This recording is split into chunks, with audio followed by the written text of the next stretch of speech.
પોરબંદરના ખારવાવાડ વિસ્તારમાં રહેતા એક કિશોરને સારવાર માટે સરકારી હોસ્પિટલમાં ખસેડવામાં આવ્યો હતો। ત્યાં હોસ્પિટલના બિછાનેથી એક કિશોરે તેના પર 7 જેટલા શખ્સોએ હુમલો કર્યો હોવાનો આક્ષેપ કર્યો હતો।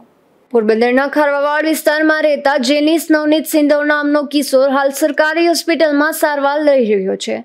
તેને જણાવ્યા મુજબ તે પોતાના ઘર નજીકના વિસ્તારમાંથી પસાર થઈ રહ્યો હતો। તે દરમિયાન ઘર નજીક જ પુષ્પાબેન જીતુ, નાનુ પડલિયા, કારીબેન, ભૂરોભાઈ સહિતના 7 જેટલા શખ્સોએ આ કિશોર પર હુમલો કર્યો હતો।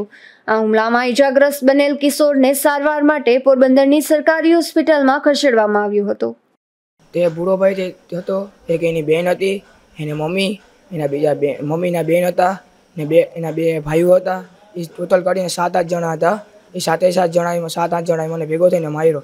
મારી ગળચી દબાઈ દીધી।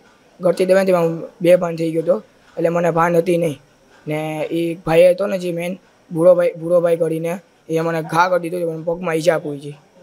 આ કિશોરને આ શખ્સોએ ગાળો કાઢી હતી, જેથી કિશોરે ગાળો ન બોલવા જણાવ્યું હતું। શેના બંદૂકને લઈને આ હુમલો કરવામાં આવ્યો હોવાના આક્ષેપ પણ કિશોરે કર્યા હતા। Bureau report, Gujarat news, Porbandar.